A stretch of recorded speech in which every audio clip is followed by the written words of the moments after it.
দুই নম্বর ফজিলত, নবী সাল্লাল্লাহু আলাইহি ওয়াসাল্লাম বলেন, ওই ব্যক্তি যদি রাতের বেলা এই 10টি আয়াত তেলাওয়াত করে, তো রাতের মতো ওই ব্যক্তি সকল প্রকার মুসিবত, সকল প্রকার রোগ শোক, দুশ্চিন্তা, দুর্ভাবনা থেকে আল্লাহ রাব্বুল আলামিন ওই ব্যক্তিকে নিরাপদ রাখবেন।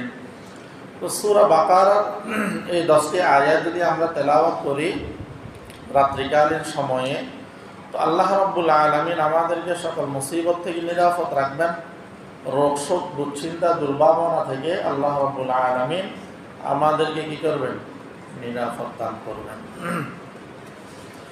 অন্য হাদিসের মধ্যে নবীজি সাল্লাল্লাহু আলাইহি ওয়াসাল্লাম বলেন, কোন ব্যক্তি যদি এই 10টি আয়াতে কারিমা তেলাওয়াত করে, তেলাওয়াত করার পর বিকৃত মস্তিষ্ক লোকের উপর যদি আয়াত তেলাওয়াত করে, দম দেয়, ফু দেয়, তো আল্লাহ রাব্বুল আলামিন ওই অসুস্থ ব্যক্তিটাকে আল্লাহ রাব্বুল আলামিন সুস্থতা দান করবেন। তো এই আয়াতগুলোর অনেক কি আছে, আরো ফজিলত আছে। ওই 10টি আয়াত হলো সূরা বাকারার প্রথম 4 আয়াত। আলিফ লাম মিম যালিকাল কিতাবু লা রাইবা ফীহি হুদাল লিল মুত্তাকিন আল্লাযীনা ইউমিনুনা বিল গায়বি ওয়া ইউকিমুনাস সালাতা ওয়া মিম্মা রাযাকনাহুম ইউনফিকুন ওয়াল্লাযীনা ইউমিনুনা বিমা উনজিলা ইলাইকা ওয়া মা উনজিলা মিন ক্বাবলিক ওয়া বিল আখিরাতি হুম ইউকিনুন। এরপরে মধ্যখানের আয়াত হলো 3টা। মধ্যখানে আয়াত হলো 3টা। 1 নম্বর আয়াতুল কুরসি, আল্লাহু লা ইলাহা ইল্লা হুয়াল হাইয়ুল কাইয়্যুম লা তাখুযুহু সিনাতুন ওয়া লা নাওম লাহু মা ফিস সামাওয়াতি। আসসালামু আলাইকুম ওয়া রাহমাতুল্লাহি ওয়া বারাকাতুহু।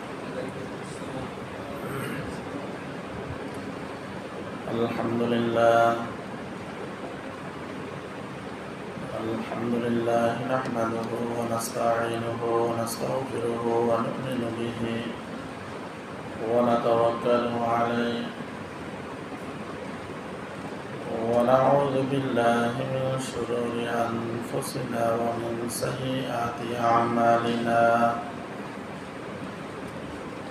من يهد الله فلا مضل له ومن يضلل فلا هادي له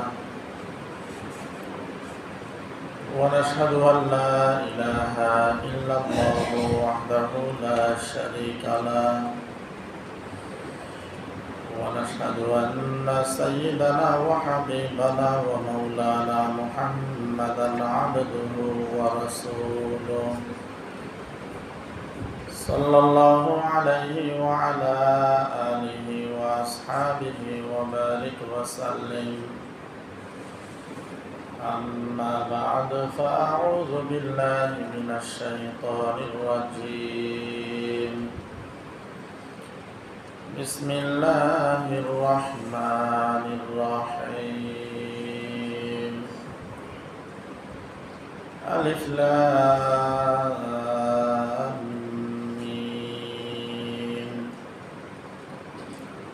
ذلك الكتاب لا ريب فيه هدى للمتقين الذين يؤمنون بالغيب ويقيمون الصلاة ومما رزقناهم ينفقون. قال النبي صلى الله عليه وسلم الدنيا سجن المؤمن وجنة الكافر. وقال النبي صلى الله عليه وسلم الدنيا جيفا وطالبها كلاب أو كما قال النبي عليه الصلاة والسلام.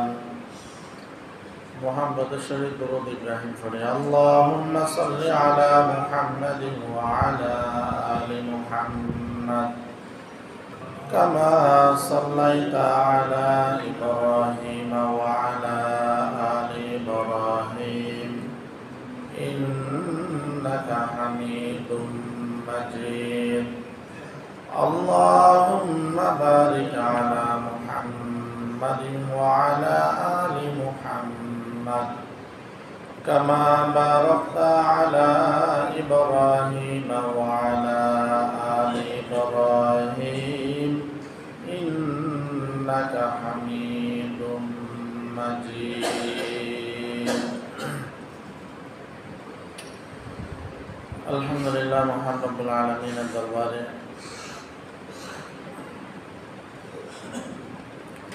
অসংখ্য অগণিত শুকরিয়া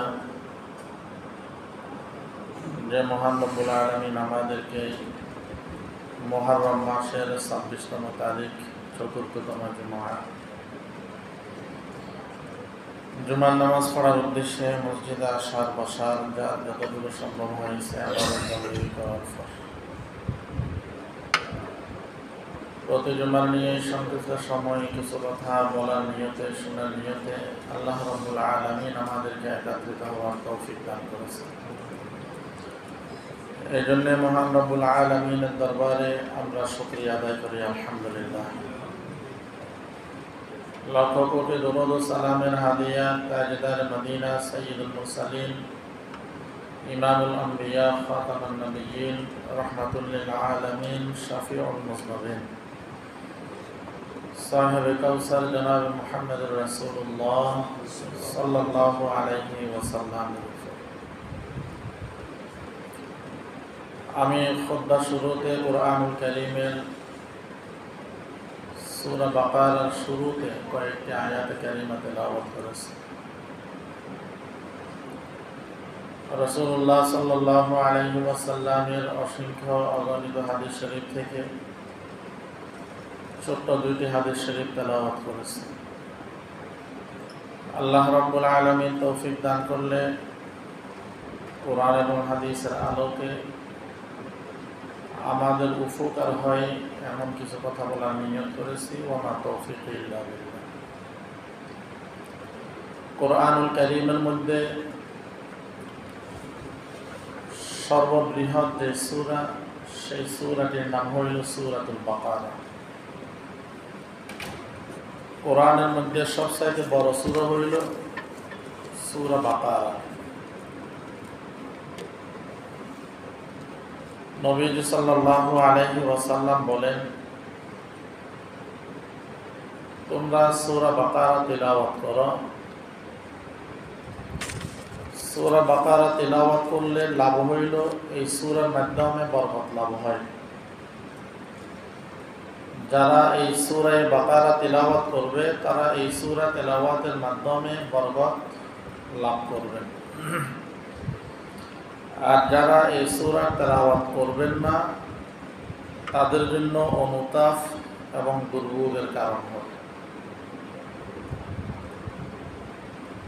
অন্য হাদিসের মধ্যে রাসূলুল্লাহ সাল্লাল্লাহু আলাইহি ওয়াসাল্লাম বলেন, যারা এই সূরা বাকারা তেলাওয়াত করবে আল্লাহ রাব্বুল আলামিন বাতিলপন্থীদের সকল প্রকার অনিষ্টা থেকে আল্লাহ হেফাজত করবেন। বিশেষ করে সমাজের মধ্যে কিছু দুষ্ট প্রকৃতির লোক আছে যারা মানুষের ক্ষতি করে,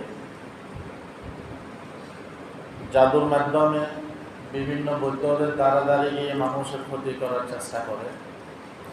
যারা এই সূরা বাকারা তেলাওয়াত করবেন, নবীজি সাল্লাল্লাহু আলাইহি ওয়াসাল্লাম বলেন, তারা জাদুর ক্ষতি থেকে নিরাপদে থাকবেন।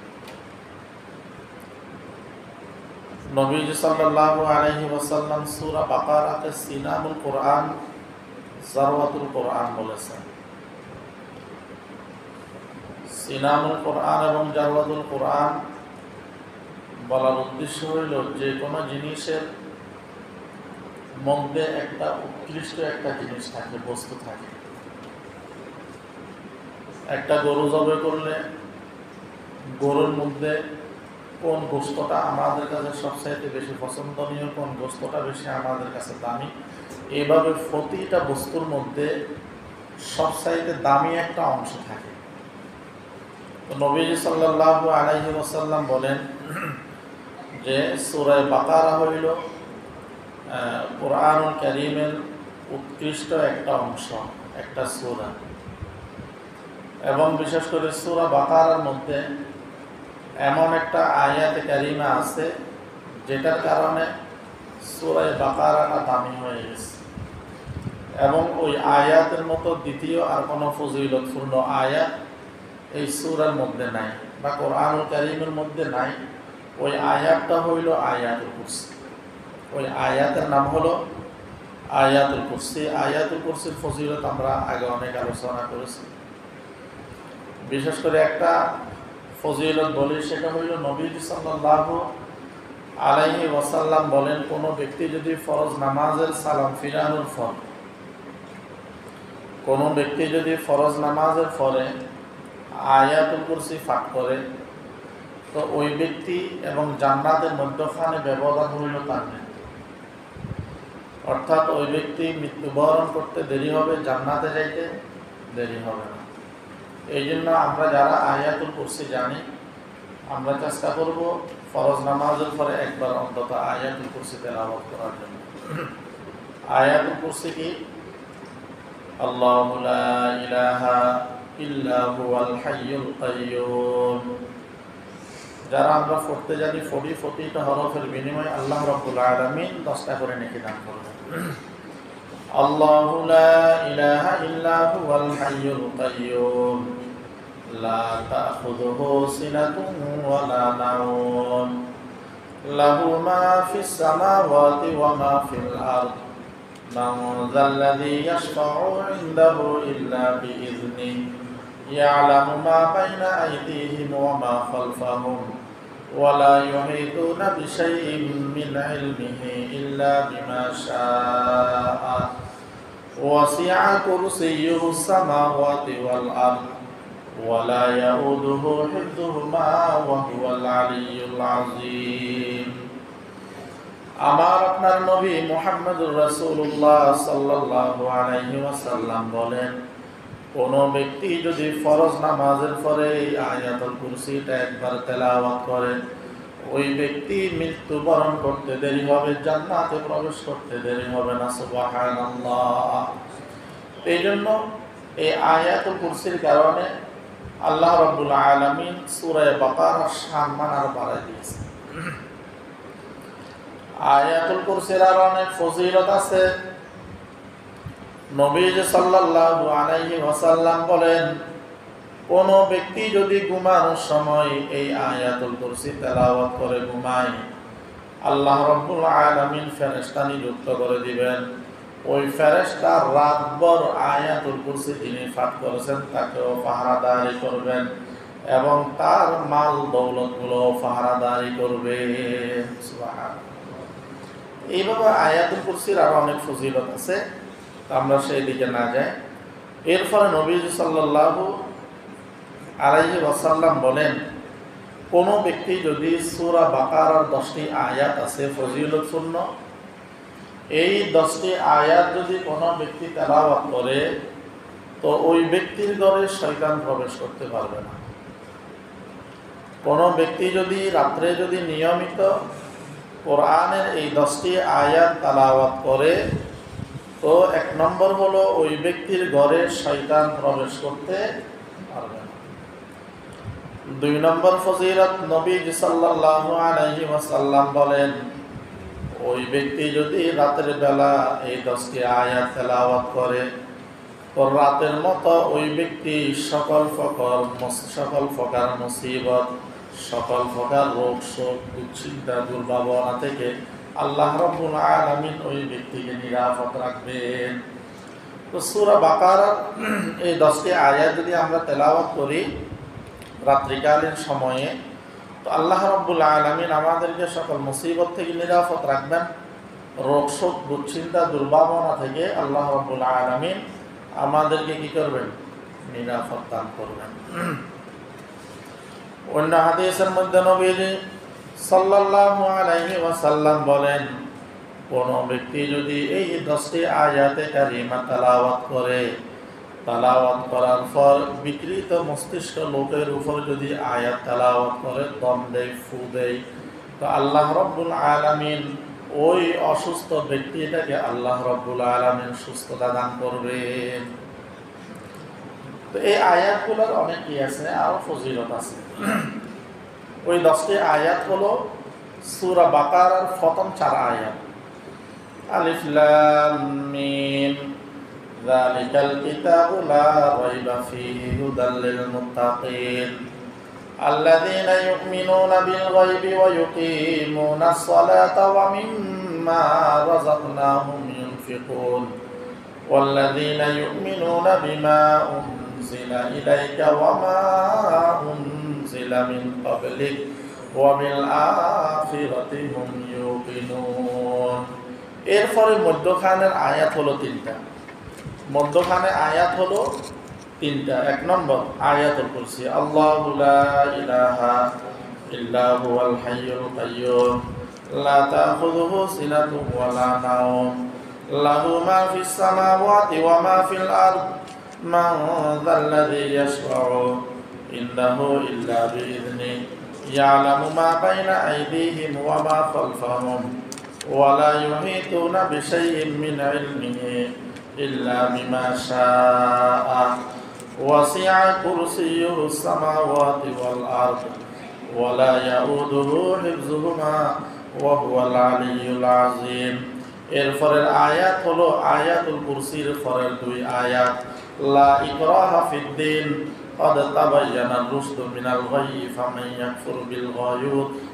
يكفر بالطاغوت ويؤمن بالله فقد استمسك بالعروة الوثقى لا انفصام لها والله سميع عليم الله ولي الذين آمنوا يخرجهم من الظلمات إلى النور والذين كفروا أولياؤهم الطاغوت يخرجونهم من النور إلى الظلمات أولئك أصحاب النار هم فيها خالدون। আর 3টি আয়াত হলো সূরা বাকারার 3 আয়াত, লিল্লাহি মা ফিস সামাওয়াতি ওয়া মা ফিল আরদ ওয়া ইন তুবদু মা ফি আনফুসিকুম আও তুখফুহু ইউহাসিবুকুম বিহিল্লাহ ফায়াগফিরু লিমান ইয়াশা'উ ওয়া ইউ'আযিবু মান ইয়াশা'উ ওয়াল্লাহু আলা কুল্লি শাইইন কাদির। আমানার রাসূলু বিমা উনজিলা ইলাইহি মির রাব্বিহি ওয়াল মুমিনুন কুল্লুন আমানা বিল্লাহি ওয়া মালাইকাতিহি ওয়া কুতুবিহি ওয়া রুসুলিহি লা নুফাররিকু বাইনা আহাদিন মির রুসুলিহি ওয়া ক্বালু সামি'না ওয়া আতা'না গুফরানাকা রাব্বানা ওয়া ইলাইকাল মাসির। لا يكلف الله نفسا إلا وسعها لها ما كسبت وعليها ما اكتسبت ربنا لا تؤاخذنا إن نسينا أو أخطأنا ربنا ولا تحمل علينا إصرا كما حملته على الذين من قبلنا ربنا ولا تحملنا ما لا طاقة لنا به واعف عنا واغفر لنا وارحمنا أنت مولانا فانصرنا على القوم الكافرين। এই 10টি আয়াত যদি কোনো ব্যক্তি রাত্রিকালীন সময়ে তেলাওয়াত করে, তার ঘরে শয়তান প্রবেশ করতে পারবে না। কোনো ব্যক্তি যদি এই 10টি আয়াত তেলাওয়াত করে, আল্লাহ রাব্বুল আলামিন ওই ব্যক্তিকে সকল প্রকার মুসিবত, রোগ, শোক, দুশ্চিন্তা, দুর্ভাবনা থেকে নিরাপদ রাখবেন। এবং বিকৃত মস্তিষ্ক কোনো পাগল ব্যক্তি, মানসিক রোগীর উপর যদি এই 10টি আয়াত তেলাওয়াত করে যদি ফু দেওয়া হয়, তো ওই ব্যক্তিকে আল্লাহ রাব্বুল আলামিন এই 10টি আয়াতের কারণে সুস্থতা দান করবেন। আল্লাহ তাআলা আমাদেরকে আমল করার তৌফিক দান করুক। তো আমরা যে সূরার আয়াতগুলো তেলাওয়াত করলাম, এই সূরার নাম হইল সূরাতুল বাকারা। সূরাতুল বাকারা, বাকারা শব্দের অর্থ হইল গাভী। বাকারা শব্দের অর্থ হইল কি? গাভী। তো এই সূরাকে একটা গাভীর নামে নামকরণ করা হয়েছে। এই সূরা বাকারাকে একটা গাভীর নামে কি করা হয়েছে? নামকরণ করা হয়েছে। তো এই সূরার মধ্যে আরো বিভিন্ন ঘটনা আছে। বিভিন্ন ঘটনা থাকলেও আল্লাহ রাব্বুল আলামিন এই ঘটনার প্রেক্ষিতে এই সূরাটার কি নাম করেছেন কি? সূরাতুল বাকারা। কারণ আমরা দুনিয়ার লাইনেও যদি দেখি, যেমন একটা বাড়ির মধ্যে 30, 35, 40 আরো কম বেশি থাকে পরিবার থাকে। তো 30, 35 পরিবার থাকলেও নির্দিষ্ট একজন ব্যক্তির নামে নামকরণ করা হয় বাড়ির নাম। নির্দিষ্ট একজন ব্যক্তির নামে বাড়ির নামকরণ করা হয়। তার মানে এই নয় যে এই বাড়ির মধ্যে কেবল তারাই বসবাস করে, বা এই বাড়ির মধ্যে কেবল তাদেরই জায়গা, বাকি যারা আছে তারা সবগুলা ভাড়াটি। বিষয়টা এমন নয়। নির্দিষ্ট একজন ব্যক্তিকে কেন্দ্র করে বাড়ির নামকরণ করা হয়। অনুরূপভাবে কোরআনুল কারীমের এই সূরা বাকারার মধ্যে বহু সম্বলিত আহকাম থাকলেও, বহু ঘটনা থাকলেও আল্লাহ রাব্বুল আলামিন এই সূরা বাকারার মধ্যে বনী ইসরাঈলের একটা গাভী সংক্রান্ত, হত্যা সংক্রান্ত একটা ঘটনার সমাধান দিয়েছেন গাভীর মাধ্যমে। এই জন্য আল্লাহ রাব্বুল আলামিন কোরআনের 2 নম্বরের যে সূরাটা আছে, এই সূরাটার নামকরণ করেছেন গাভীর নাম। এই সূরাটার নামকরণ করেছেন কিসের নামে? গাভীর নামে। তো ঘটনাটা হলো কি, মুসা আলাইহিস সালাতু ওয়াস সালামের যুগে একজন ধনী ব্যক্তি ছিল। মুসা আলাইহিস সালাতু ওয়াস সালামের যুগে একজন কি ছিল? ধনী ব্যক্তি ছিল।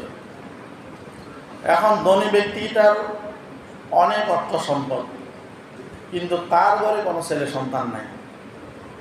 তার ঘরে কোনো কি নাই? ছেলে সন্তান নাই। তখন ওই ব্যক্তির একজন ভাতিজা সম্পদের লোভে পড়ে তার চাচাকে কি করলেন? হত্যা করলেন। হত্যা করার পরে লাশটাকে অন্য আরেকজন ব্যক্তির ঘরের সামনে রেখে যারাই হত্যা করেছেন তারাই কি করতেছেন? বিচার চাইতেছেন। যারাই হত্যা করেছে তারাই কি করতেছেন? আবার বিচার চাইতেছেন, যেটা আমাদের বর্তমান সময়ের মধ্যে অনেক ক্ষেত্রে হয়ে যায়। এই যে গত কিছুদিন আগে চলমান যে ছাত্র আন্দোলনের ইস্যুতে একজন ছেলে সাইদ নাকি সে মৃত্যুবরণ করছে। তো কারা মারছে, কিভাবে মারছে, যদিও এটা ভিন্ন আলোচনা প্রসঙ্গ আসছে, বলতেছে এটা স্পষ্ট ভিডিওর মধ্যে, এটা স্পষ্ট সে কিভাবে দাঁড়াইছে, কে তাকে মারছে, এটা স্পষ্ট। কিন্তু হঠাৎ পত্রিকার মধ্যে দেখি এসএসসি একজন পরীক্ষার্থী না শিক্ষার্থী, ওকে পুলিশ গ্রেফতার করছে আবু সাঈদকে হত্যার দায়। তো বনী ইসরাঈলের এই ঘটনা যারাই মারছে তারাই আবার কি করতেছে? লাশটাকে নিয়ে বিচার চাইতেছে। তো সম্পত্তির লোভে চাচাকে হত্যা করা বর্তমান সময়ের মধ্যেও কিন্তু এর থেকে আরো কম না। অনেক সময় ভাই ভাইকে হত্যা করে সম্পত্তির লোভে। ভাই ভাইকে হত্যা করে কিসের লোভে? সম্পত্তির লোভে। সন্তান বাবাকে হত্যা করে সন্তান সম্পত্তির লোভে। অনেক ক্ষেত্রে আরো মারাত্মক মারাত্মক ঘটনাগুলো হয়, যেগুলো হয়তো আমাদের আশেপাশের ঘটনা বললে হয়তো বলবে যে মনে বুঝলো আমাকেই টার্গেট করে বলতেছে। তো এই ধরনের সম্পত্তির লোভে, অর্থের লোভে মানুষ মানুষকে কি করে ফেলে? মেরে ফেলে। মানুষ মানুষকে জবে করে দেয়। গত কয়েকদিন পূর্বে আমাদের মিরসরাইয়ের একটা ঘটনা, একজন আলেম যিনি একসময় জোরারগঞ্জ নজির আহমদ একটা মাদ্রাসা, দাখিল মাদ্রাসা আছে, ওইখানে সাবেক সুপার ছিলেন। তো তার বোনের শ্বশুরের ঘরে স্বর্ণ চুরি করছে। তো চুরি করতে গিয়ে বোনের শাশুড়ি দেখে ফেলছে। তো এখন এটার থেকে বাঁচার জন্য ওই 60 বছরের মহিলাটাকে হাত পা বেঁধে কি করে দিলেন? হত্যা করে ফেললেন। তো মানুষ সম্পত্তির লোভে, অর্থের লোভে অনেক কিছু করে ফেলে, অনেক কিছু করে ফেলে। তো বনী ইসরাঈলের ওই ব্যক্তি তার চাচাকে হত্যার পরে একজন ব্যক্তির ঘরের সামনে নিয়ে গিয়ে লাশটা রেখে হত্যার বিচার চাইতেছেন, বলতেছেন এই লোকটা আমার চাচাকে হত্যা করছে। এবং এই হত্যাকাণ্ডটা নিয়ে দুই পক্ষ হয়ে গেল। কেউ বলল যেহেতু লাশ এই ঘরের সামনে পাওয়া গেছে অতএব ইনি হত্যাকারী, আর কেউ বলতেছে না এই লোকটা হত্যা করতে পারে না, এই লোকটা হত্যা করতে পারে না। কারণ অনেক সময় এমন ঘটনা আসে। একবার ডিবিসি নিউজের মধ্যে সম্ভবত দেখলাম একজন লোককে পুলিশে আদালত থেকে নিয়ে যাইতেছে, তো উনি বলতেছে আমি কোনো অপরাধ করি নাই, আপনারা অমুককে গ্রেফতার করেন, গ্রেফতার করলে এই সব ঘটনার মূল উনি সব কিছুই বলতে পারবেন। কারণ ওকে তো ধরবে না, ওর ক্ষমতা আছে, টাকা আছে, এই আছে সেই আছে। এরপরে উভয় পক্ষ, দুইটা পক্ষ হয়ে একজন বলল এই লোকটাই হত্যা করেছে, আর কিছু বলল না এ হত্যা করতে পারে না। আমরা এটার সমাধানের জন্য আমাদের এই সময়ের মধ্যে যিনি নবী আছেন তিনি হলেন হযরত মুসা আলাইহিস সালাতু ওয়াস সালাম। আমরা তার দরবারে যাব, তার দরবারে গিয়ে আমরা এই হত্যাকাণ্ড কে করেছে আমরা এটার মূল সত্য যেটা সেটা উদ্ঘাটন করব। তখন ওই বনি ইসরাইলের ওই লোকগুলো এসে মুসা আলাইহিস সালাতু ওয়াস সালামকে বলেন, হে নবী মুসা, আপনি আল্লাহ রাব্বুল আলামিনের কাছে দোয়া করেন যে আমাদের এলাকার মধ্যে একজন লোক হত্যা হয়েছে, এখন এই হত্যাটা কে করছে, এটার সত্যটা আমরা জানতে চাই, আপনি আল্লাহ থেকে জেনে নেন। কোন কোন মুফাসসিরিন কেরাম বলেন হয়তো এই ঘটনাটা তাওরাত কিতাব নাজিল হওয়ার আগে, এর আগে মানুষ হত্যা করলে কিভাবে বিচার করতে হবে, কিভাবে সত্য উদ্ঘাটন করতে হবে এই ব্যাপারে কোনো বিধিবিধান ছিল না। তো এই জন্য মুসা আলাইহিস সালাতু ওয়াস সালাম আল্লাহ রাব্বুল আলামিনের কাছে দোয়া করলেন। আল্লাহ রাব্বুল আলামিন মুসা আলাইহিস সালাতু ওয়াস সালামকে বললেন যে যারা হত্যার বিচার চাইতে আসছে আপনি এদেরকে বলেন একটা গরু জবাই দেওয়ার জন্য, একটা গরুকে কি করার জন্য, একটা গাভীকে জবাই দেওয়ার জন্য। এবং জবাই দেওয়ার পরে ওই গাভীর গোশত মৃত ব্যক্তির গায়ের সাথে লাগালে মৃত ব্যক্তি জীবিত হয়ে ওই মৃত ব্যক্তিকে কে হত্যা করেছে হত্যাকারের নাম বলে দিবে। মুসা আলাইহিস সালাতু ওয়াস সালাম তাদেরকে কি বললেন যে তোমরা একটা গাভী জবাই করো, গাভী জবাই করার পরে ওই গাভীর চামড়াটা খালানোর পরে তার একটা রান কেটে মৃত ব্যক্তির শরীরের সাথে লাগাও, মৃত ব্যক্তি জীবিত হয়ে দাঁড়িয়ে যাবে, বলবে আমাকে ওই লোকটা হত্যা করেছে। যেটা সূরা বাকারার ৬৭ নম্বর আয়াত থেকে ৭৩ নম্বর আয়াতের মধ্যে এই ঘটনাটা আছে। ওয়াইদ ক্বালা মূসা লিকওমিহি ইন্নাল্লাহা ইয়া'মুরুকুম আন তাযবাহু বাকারাতান ক্বালু আতাত্তাখিযুনা হুজুয়া ক্বালা আউযু বিল্লাহি আন আকুনা মিনাল জাহিলিন। তো মূসা আলাইহিস সালাতু ওয়াস সালাম তার কওমের লোকদেরকে যখন গাভী জবাই করার জন্য বলল, তো তারা বলতেছে যে আপনি কি আমাদের সাথে মশকরা করতেছেন, ঠাট্টা করতেছেন। তো মূসা আলাইহিস সালাতু ওয়াস সালাম বলেন ক্বালা আউযু বিল্লাহি আন আকুনা মিনাল জাহিলিন। তো মূসা আলাইহিস সালাতু ওয়াস সালাম এদের মতো মূর্খদের থেকে আল্লাহ রাব্বুল আলামিনের কাছে আশ্রয় কামনা করতেছে, কারণ নবী তো এদের সাথে ঠাট্টা মশকরি করতে পারে না। এদেরকে গাভীটা জবাই দেওয়ার জন্য বলেছেন, এরা যদি গাভীটা জবাই দিয়ে ওইখান থেকে গোশত নিয়ে মৃত ব্যক্তির সাথে যদি লাগাইতেন, মৃত ব্যক্তি জীবিত হয়ে হত্যাকারীর নাম বলে দিতেন শেষ। কিন্তু বনি ইসরাইলের একটা স্বভাব ছিল এদের মধ্যে ফ্যাঁস বেশি, এই কারণেই এরা আবার হযরত মূসা আলাইহিস সালাতু ওয়াস সালামকে প্রশ্ন করতেছেন যে গাভীটা কেমন হবে, কোন বয়সের হবে, কি রঙের হবে, কোথায় পাবো এই গাভীটা। এইভাবে বিভিন্নভাবে বিভিন্ন প্রশ্ন করতে করতে করতে করতে ওই গাভীটা তাদের পাওয়াটা একেবারে মুশকিল হয়ে গেছে। যেমন একদিন হযরত মুহাম্মদুর রাসূলুল্লাহ সাল্লাল্লাহু আলাইহি ওয়াসাল্লাম হজের ফজিলত বর্ণনা করতেছেন। তো ফজিলত বর্ণনা করার সময় একজন সাহাবী বলেন, ইয়া রাসূলুল্লাহ, আমাদের উপরে কি প্রতি বছর হজ ফরজ, আমাদের উপরে কি প্রতি বছর হজ ফরজ। এইভাবে কয়েকবার প্রশ্ন করলেন, নবীজি সাল্লাল্লাহু আলাইহি ওয়াসাল্লাম কোনো উত্তর দেন নাই। আলোচনা শেষ করার পরে নবীজি সাল্লাল্লাহু আলাইহি ওয়াসাল্লাম বলেন, তোমরা তোমাদের পূর্ববর্তী লোকদের মতো অধিক প্রশ্ন করা থেকে বিরত থাকো। তোমরা তোমাদের পূর্ববর্তী লোকদের মতো অধিক প্রশ্ন করা থেকে বিরত থাকো, কারণ এরা অধিক প্রশ্ন করার কারণে এদের উপর অনেকগুলা বিধিবিধান একেবারে বেশি কঠিন হয়ে গেছে। এরপর নবী সাল্লাল্লাহু আলাইহি ওয়াসাল্লাম বলেন যে হ্যাঁ, জীবনে একবার হইল হজ ফরজ, জীবনে একবার হইল হজ ফরজ।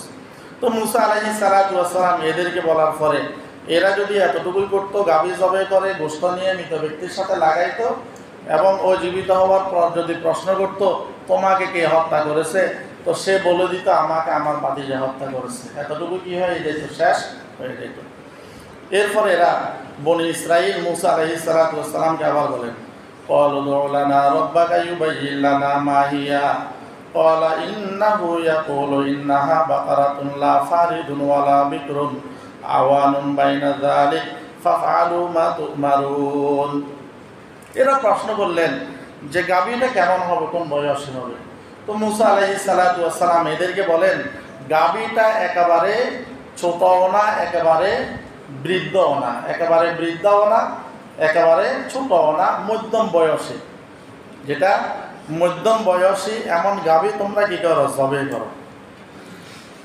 এরপরে তারা আবার মুসা আলাইহিস সালাতু ওয়াস সালামকে প্রশ্ন করেন ক্বালু উদউ লানা রাব্বাকা ইউবায়্যিন লানা মা লাউনুহা ক্বালা ইন্নাহু ইয়াকুলু ইন্নাহা বাকারাতুন সাফরাউন ফাকিহুন লাউনুহা তাসুরুন নাযিরিন।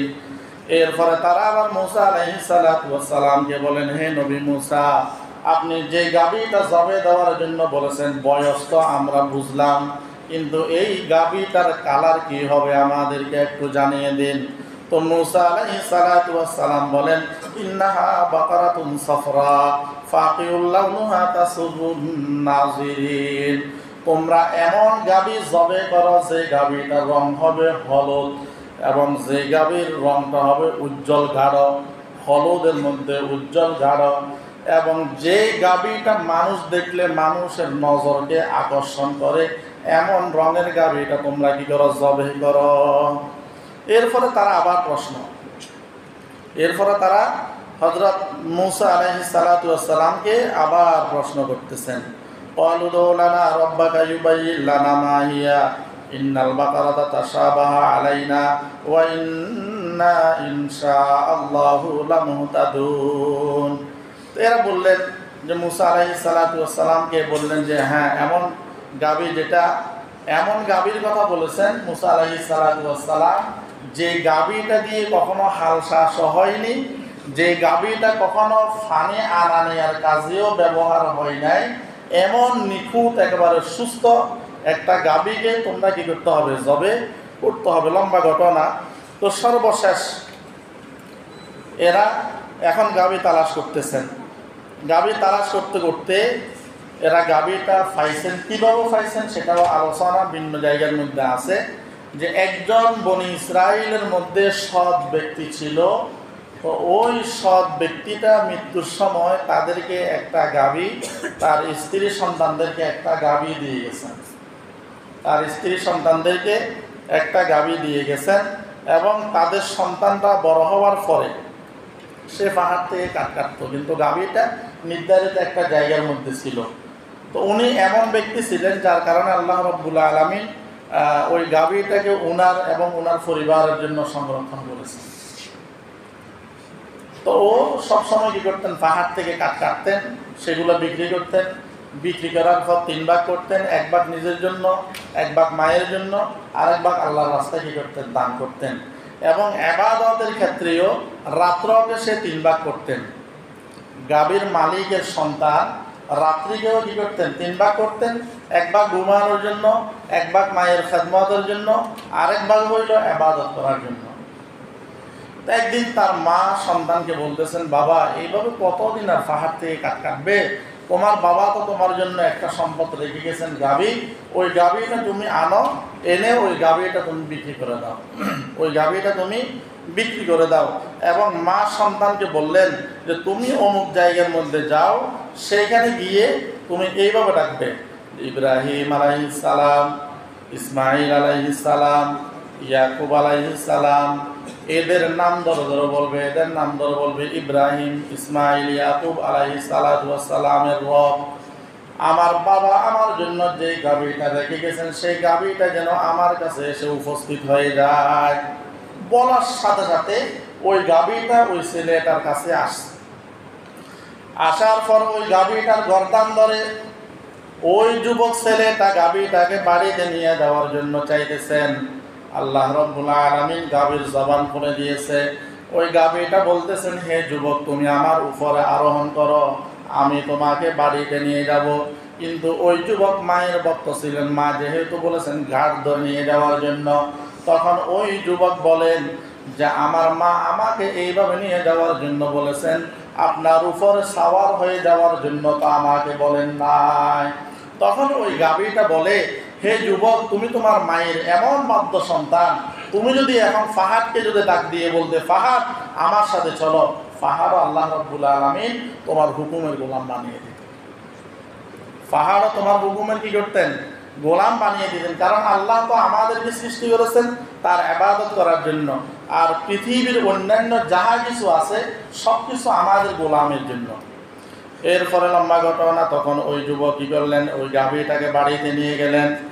বাড়িতে নিয়ে যাওয়ার পর মা তখন তাকে বললেন, এটা বাজারে বিক্রি করে দাও। তৎকালীন বাজার মূল্য হিসাবে এই গাভীটার মূল্য ছিল 3 দিরহাম। বললেন কোনো কাস্টমার পাওয়ার পর সে যদি কিনতে চায় আবার আমার থেকে অনুমতি নিয়ে তারপরে বিক্রি করবে। প্রতিমধ্যে আল্লাহ রাব্বুল আলামিন একজন ফেরেশতা পাঠাইলেন। পাঠানোর ফল বললেন গাভীটা কত? ওই যুবকটা বললেন 3 দিরহাম। তখন ওই ফেরেশতা বললেন, তোমাকে আমি 6 দিরহাম দেব, তুমি আমার কাছে বিক্রি করে দাও। ওই যুবক বললেন, আমি আমার মা 3 দিরহাম বিক্রি করার জন্য বলেছেন এবং বিক্রির আগে মায়ের অনুমতি নেওয়ার জন্য বলেছেন, অতএব তোমার কাছে 6 দিরহাম যদিও বিক্রি করতে হয়, আমি আমার মায়ের থেকে অনুমতি নিয়ে তারপরে বিক্রি করব। এরপর ওই ছেলেটা বাড়িতে গেলেন, মার থেকে অনুমতি নিলেন। নিয়ে যাওয়ার পর ওই ফেরেশতা তাকে আবার ডবল দাম বললেন। এইভাবে দাম বলতে বলতে মায়ের থেকে অনুমতি নিতে নিতে সর্বশেষ ওই ফেরেশতা ওই যুবককে বললেন, কিছু লোক এই গাভীটা ক্রয় করার জন্য আসবে। এই গাভীটার চামড়াকে, এই গাভীটার চামড়ার মধ্যে যতগুলা স্বর্ণ মুদ্রা হাতে, এতগুলা স্বর্ণ মুদ্রার বিনিময়ে তুমি তোমার গাভীটা বিক্রি করবে। সুবহানাল্লাহ। তো ওই বনি ইসরাইলের যারা গাভী এবং গাভীর রং, গাভীর বয়স তালাশ করছেন, ওই গাভীর রং, গাভীর বয়স সব কিছু এই গাভীটার মধ্যেই আছে। আল্লাহ রাব্বুল আলামিন তাদেরকে এই গাভীটার সন্ধান দিলেন এবং ওই যুবক এই গাভীটাকে জবে করলেন। জবে করার পরে এই গাভীর চামড়ার মধ্যে যতগুলো স্বর্ণ মুদ্রা ছিল, যতগুলো স্বর্ণ মুদ্রা ওই চামড়ার মধ্যে আসছে, ততগুলো স্বর্ণ মুদ্রার বিনিময়ে এই গাভীটা ওই যুবক এদের কাছে বিক্রি করলেন। এরপরে এরা এই গাভীর গোশতকে নিয়ে যখন মৃত ব্যক্তির গায়ের সাথে লাগালো, মৃত ব্যক্তির গায়ের সাথে লাগানোর পরে ওই মৃত ব্যক্তি দাঁড়িয়ে গেলেন। দাঁড়িয়ে যাওয়ার পর বললেন, হে তোমাকে কে হত্যা করেছে? তখন ওই ব্যক্তি জীবিত ব্যক্তিদের মতো বললেন, আমাকে আমার ভাতিজা অর্থের লোভে, সম্পত্তির লোভে হত্যা করেছে। সম্পত্তির লোভে আমার ভাতিজা আমাকে হত্যা করেছে। তো এই ঘটনাটা সূরা বাকারার মধ্যে আছে এবং এই ঘটনাটা আমাদের জন্য অনেক শিক্ষণীয় বিষয় আছে বিদায় কুরআনুল কারীমের 2 নম্বর সূরার নামকরণ আল্লাহ রাব্বুল আলামিন করেছেন সূরাতুল বাকারা। গাভীর নামের সাথে এই সূরার নামটা আল্লাহ রাব্বুল আলামিন করেছেন। অতএব আমরা এই সূরাটা বেশি বেশি তেলাওয়াত করার জন্য চেষ্টা করব। আল্লাহ তাআলা আমাদের তৌফিক দান করুক, আমিন।